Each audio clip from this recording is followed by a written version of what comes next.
If you're anything like me, then you love the names in cricket. They're an important part of the game.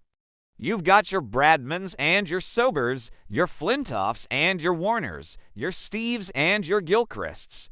There are so many great names that have graced the game throughout its history. And if you also love the names in cricket, then this video is for you, because today we're gonna be looking at the greatest name in cricket. But before we get into that, make sure to support us by subscribing. And with that out of the way, let's get into it. Now, there were two ways we could have approached this. We could have made a list of 10 or 20 of the greatest names in cricket and put them all in a bracket and got you to vote for the greatest one. Or what we could do is look at the runnings of the greatest name in cricket. Now, to make this more interesting, we thought we'd pit the greatest name in cricket against the greatest name in another sport. And who better than boxing legend Muhammad Ali? Yeah, he was known as the greatest, not just in his sport, but ever. And it will be up to our panel of experts to decide which one of these two greats comes out on top. First, we take a look at how the greatest name in cricket compares, and then we see how the greatest name fares up against the greatest boxer of all time. Let's start with the bat first, shall we? So, when you think of the best batsman of all time, what names come to mind? Obviously, you've got Sir Donald Bradman, widely regarded as the greatest batsman to have ever played the game. He was an Australian batsman who is widely regarded as the greatest batsman to have ever played the game. During his 20-year international career, he scored more than 28,000 runs with an average of 99.94, which remains the highest ever. To this day, Bradman's record of 29 Test hundreds is also still intact. As well as being one of the greatest batsmen, Bradman was also a very good off-spinner, claiming 235 wickets at an impressive average of 29.91. Then there's Sir Garfield Sobers, an all-rounder from Barbados. If there's one thing Sobers had going for him, it was his versatility. Not only was he one of the greatest batsmen, but he was also arguably the best all-rounder to have ever played the game. He could bat anywhere in the order, keep wicket, and operate as an off-spinner. In fact, he took over the captaincy of the West Indies when their regular skipper was injured during the historic 1960 tour of England. And in the next 8 years, Sobers led the West Indies to new heights.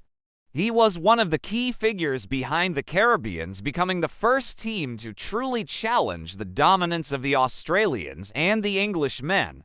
With the bat, he scored 8,778 runs across formats at an average of 57.78, including 26 centuries.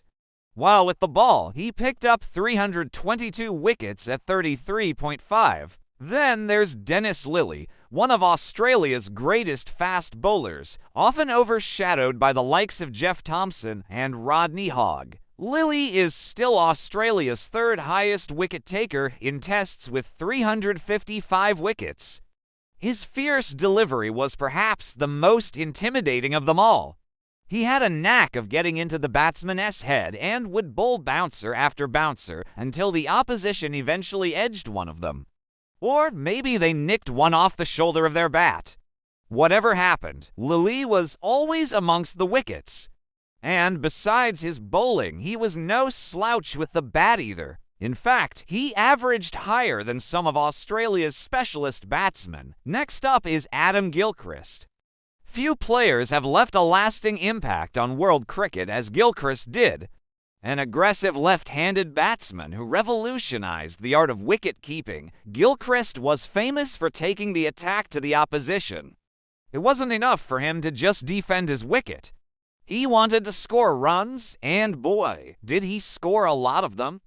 6,741 to be precise. Those runs came at an average of 47.6 and included 17 centuries. If the situation demanded him to play a supporting role, he would do that too. Such was his importance to the side that when he retired, Australia never won an ICC tournament again. Then there's Vivian Richards. There have been many great opening batsmen in world cricket, but none of them were as flamboyant and destructive as Richards. Arguably the greatest opening batsman to have ever played the game, Richards was an attacking force like no other. He was lucky to play alongside some of the greats of the game, the likes of Sir Gary Sobers, Colin Croft, and Joel Garner. But the West Indian team was built around him. He was such a prolific run scorer that the opposition always had to come up with ways to dismiss him. He finished with 8,542 runs in tests at an astronomical average of 92.2, not bad for someone considered a match winner. So out of these 5 great names, who is the best? Well, according to our esteemed panel of experts, it was Adam Gilchrist who came out on top. Yes, Bradman might have a higher average, and Sobers was a more complete cricketer. But when it came to sheer entertainment, it was Gilchrist who took the boat. His attacking style of play revolutionized the game and inspired a generation of wicket keepers. But now it is time to move on to the second round, where the greatest name in cricket will face off against the greatest name in boxing. The rules are simple. Each of the 5 members of our panel will score each player out of 10. After that, the player with the most points will win. Let's start with our first judge, Freddie Wilde, known as the father of cricket commentary. Lord Frederick Thomas, better known as Freddie, revolutionized the way cricket was viewed around the world. No one before him had the flair and the charisma to hold the interest of listeners tuning into BBC Test Match Special. Next up is Richie Benaud. Widely regarded as the voice of cricket, Richie Benaud was an Australian cricketer and later a revered commentator. As a player, he was part of the Australian team that won the 1956-57 Ashes Down Under, playing a starring role in the Drawn series. And while he might not have been a great batsman, he was an excellent leg spinner and an innovative captain. As a commentator, he was absolutely unmatched. His knowledge of the game, his ability to simplify things and explain them, and his impeccable timing made him a legend of the commentary box. Next, we've got Mike Atherton. One of England's most reliable opening batsmen, Mike Atherton captained England 55 times between 1991 and 1998. A solid but unspectacular batsman, Atherton was often criticized for England's failure to win major trophies. However, he remained one of England's most dependable batsmen throughout his career, and he also became a respected and popular cricket journalist and television commentator. Our fourth judge is Tony Cozier. Sir Everton Weekes, Clyde Walcott, and Conrad Hunt might have laid the foundation, but it was Tony Cozier who carried West Indies cricket on his shoulders. A journalist and commentator, Cozier was the most prolific writer on the game in the Caribbean.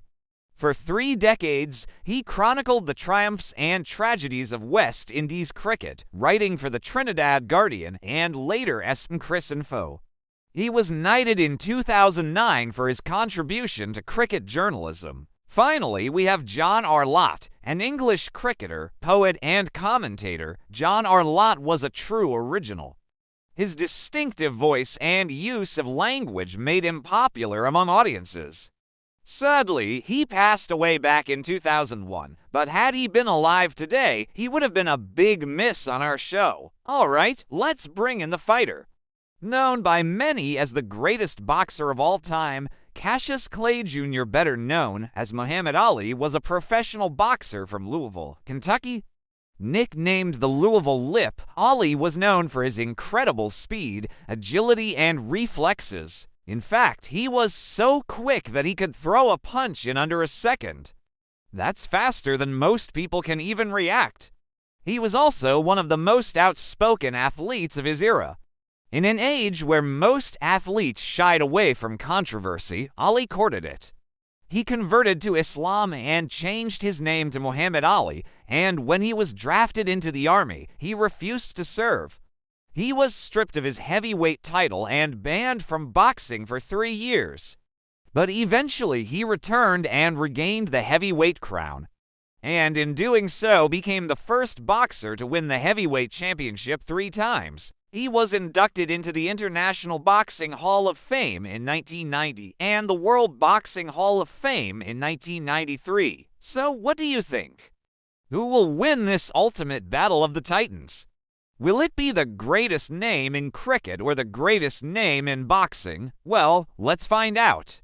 So Freddie Wild has given Adam Gilchrist a 9 out of 10. He has given Muhammad Ali a 9, 5 out of 10. Richie Beno, Adam Gilchrist gets an 8 out of 10. Muhammad Ali, 9 out of 10. Mike Atherton, Adam Gilchrist, 7 out of 10. Muhammad Ali, 8 out of 10. Tony Cozier, Adam Gilchrist, 9 out of 10. Muhammad Ali, 9, 5 out of 10. And finally, John R. Lott, Adam Gilchrist, 8 out of 10. Muhammad Ali, 10 out of 10. That means that Muhammad Ali has won with 5 points.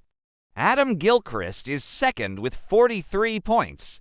As you can see, it was a very close call. I want to congratulate both of our finalists. It is an honor just to be nominated for this prestigious award.